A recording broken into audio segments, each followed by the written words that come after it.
Las epidemias han existido desde el origen de la humanidad, pero para que se perciba su importancia deben darse dos situaciones. La primera es que la sociedad debe estar organizada y la segunda, que tenga posibilidades de registrarlo. Los primeros registros que aparecen tienen que ver con la manera como se manifestaba la epidemia. En el comienzo de la Ilíada se muestra una epidemia muy grave y a la que no se le encuentra explicación. También en la Biblia, en las famosas 10 plagas de Egipto, se revela el origen de una peste. Allí está muy vinculado el tema de la epidemia con el de la religión, porque no había ningún tipo de explicación racional y se adjudicaba la causa a algún pecado que la sociedad debía pagar o a alguna acción humana que provocó la ira de los dioses. De esta manera se le daba una explicación mitológica a un fenómeno social. Otra peste importante de la antigüedad es la peste de Atenas en la guerra del Peloponeso. Allí Tucídides lo describe con muchos detalles. Hace toda una explicación de la sintomatología, del proceso de la epidemia, de cómo afectó a Atenas y nunca involucra a los dioses en la explicación. Sin embargo, lo curioso es que a pesar de la exactitud con que describe los síntomas, aún hoy no se ha podido identificar de qué enfermedad se trataba. Esa epidemia terminó con la hegemonía de Atenas en la historia de Grecia. Entre sus muertos aparecía Pericles y hasta el mismo Tucídides.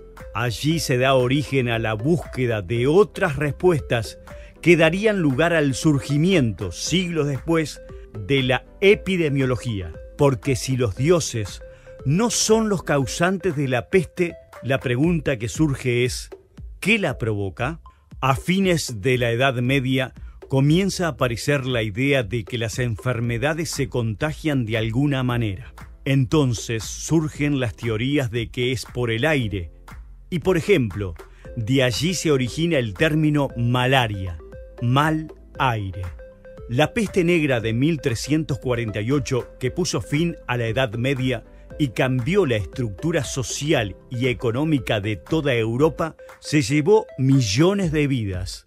Y los más afectados fueron los de clase baja.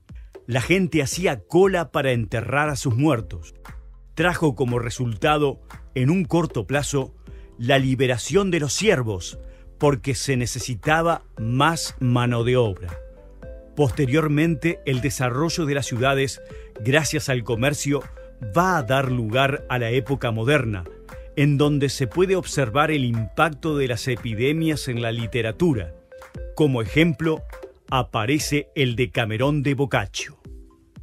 Cuando entra una peste a una sociedad, puede ser devastadora porque no tienen anticuerpos. Esa enfermedad venía del Oriente. Habría entrado por Venecia desde Constantinopla y hasta allí habría llegado por la ruta de la seda desde China y estaba vinculada a los mosquitos y a las ratas. Otros ejemplos son la viruela y la tuberculosis que traen los europeos cuando desembarcan en América, que fueron devastadoras. La población nativa americana no tenía ninguna defensa. La historia de las enfermedades marca también la historia de todos los movimientos de población hasta la actualidad. La enorme concentración de personas en las ciudades es propicia para todas estas enfermedades. A esto se suman los movimientos migratorios que aumentan las posibilidades de contagio de poblaciones más indefensas. La viruela y la tuberculosis tuvieron un impacto enorme en el siglo XIX y durante la Revolución Industrial. Allí los médicos descubrieron que estas enfermedades se vinculaban con la contaminación del aire.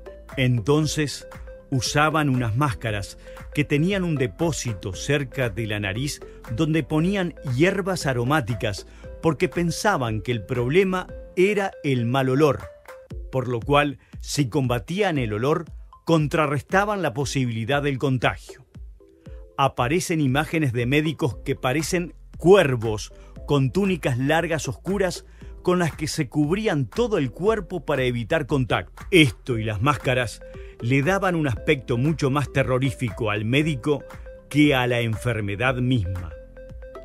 La primera epidemia de fiebre amarilla que se dio en el Río de la Plata fue a mediados del siglo XIX. Luego se dio otra como consecuencia de los traslados por la Guerra del Paraguay, que es sobre la que pintó Blanes. Paraguay era una zona endémica de fiebre amarilla y se dio con el retorno de los uruguayos de la guerra.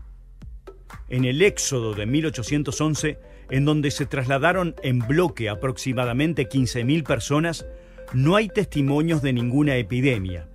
Allí Artigas se entera de que existe la vacuna contra la viruela.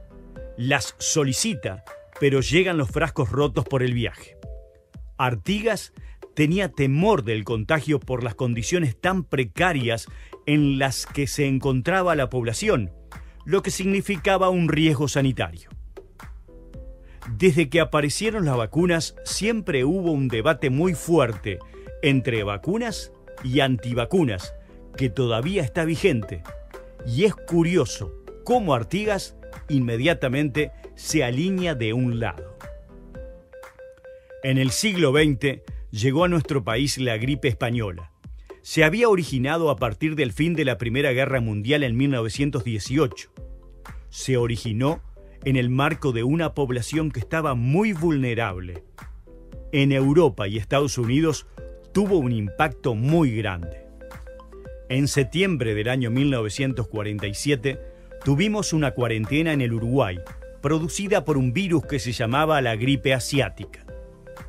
A mediados de la década de 1950, la sociedad uruguaya se vio conmovida por la aparición de otra enfermedad, la poliomielitis, que generó pánico porque provocaba parálisis infantil y se desconocía cómo se daba el contagio.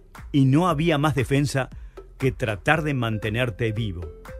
Dicha enfermedad, en la actualidad, prácticamente desapareció gracias a la vacunación. La vacunación implica una responsabilidad social. A mediados del siglo XX se dio un debate parlamentario en nuestro país sobre la obligatoriedad de la vacunación antivariólica. Por todo esto, cada vez que busquemos comprender algo de nuestra situación actual, debemos recurrir a la historia.